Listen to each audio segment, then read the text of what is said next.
Did Microsoft just confirm the Xbox Lockhart? And a few other headlines that didn't, well, make the headlines.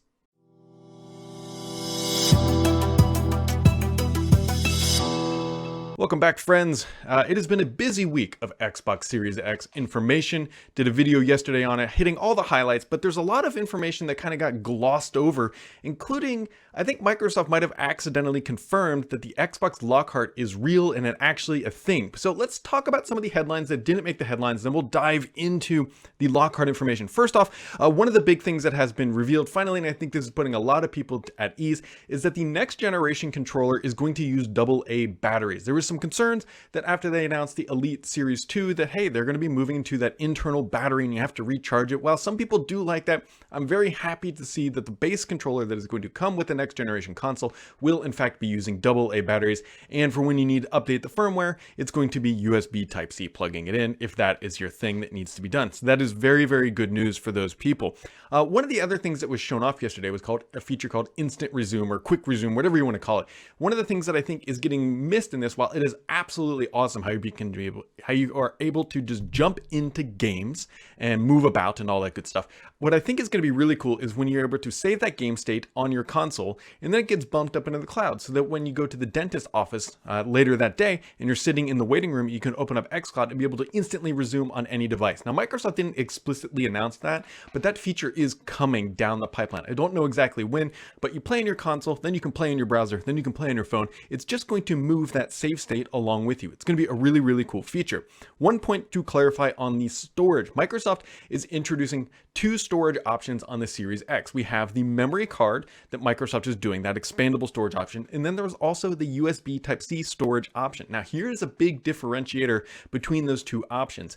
If you're going to be playing new generation games, so Series X titles, it has to be stored on that memory card. You cannot play that game from an older USB style storage device. So what they're saying is you get 1 terabyte internally. If you run out of that and you're downloading Series X titles or optimized titles for the Series X, you are going to need to buy that storage card. We don't know how much that's going to be. So at max right now, we know you can get 2 terabytes in the console.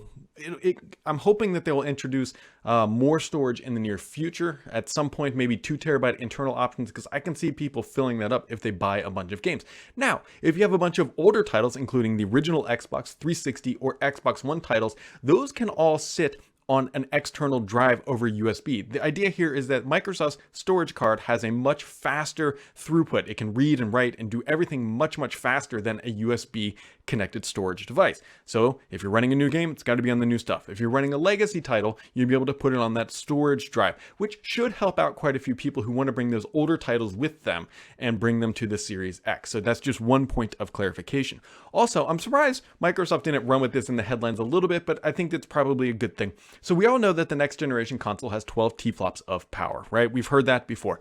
Now, we also know that it has ray tracing hardware, dedicated hardware to support that. And talking with Digital Foundry, they said, hey, the actual overhead of doing ray tracing, we calculated to be about 13 T-flops. And so what they had to do was build dedicated ray tracing hardware onto the board and then add in the GPU. So you have a GPU and you have ray tracing hardware. If you combine the T-flop output there, it's actually about 25. So Microsoft in theory could have gone to the walls and said, hey, we've got 25 T-flops of power, but it's really 12 from the GPU and then 13 from the overhead of the ray tracing. It's not probably genuine to say 25 T-flops, and I'm happy Microsoft didn't go down that route, but it just kind of shows you the massive amount of power and overhead that ray tracing is going to introduce. But the effects look really, really dang good. Which leads us to the thing that Microsoft didn't announce, but poking through all the weeds, I think this is sort of a confirmation. This is going to be interesting. So if you were able to jump into a time machine a little while ago, you would know on this channel I talked about two devices called Anaconda and Lockhart. So keep that in mind when I originally scooped those names. Then we went to the announcement. Microsoft said, hey, we've got Scarlett, which is a family of devices. And then they kind of came back and said, hey, actually Scarlett is just one device.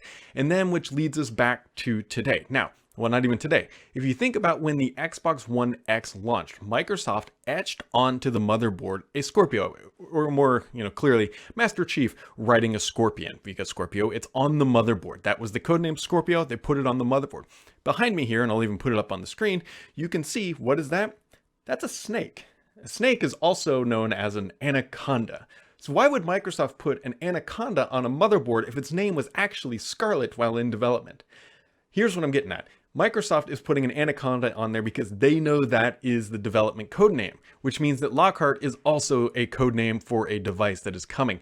Microsoft is saying this one's called Anaconda. I bet that they are putting a Lockhart or whatever they're going to put on the other one, because if it was truly Scarlet, we would have had like maybe even a scarlet letter A or some sort of flower or something along those lines, not a snake. Microsoft went with the actual code name, not the one that they tried to flub through the media. These devices do exist. The question is, when is Microsoft going to announce them? Hopefully it will be sooner rather than later, but they've got the Xbox Series X pretty much cleared the deck on it, right? We know almost all the specs of it. We still don't know the exact release date or price, but Microsoft has given us a lot to chew on here about the next generation consoles. They've let people now get hands on it, which means that they are getting really, really confident that they've got a good, solid device. We know the airflow, we know the storage, we know the clock speeds, we know how games are going to run. We've even seen a little bit of the UI. Now, there are going to be some further changes from what we see today and what Microsoft has shown off.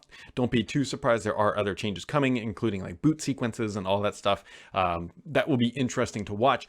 But there you go, guys. Those are a bunch of headlines, including the one that didn't quite make the headline, Mr. Snaky up there on the board. So keep it locked here, and as we dig through more deep into the details, we'll see what else we can, well, unlock.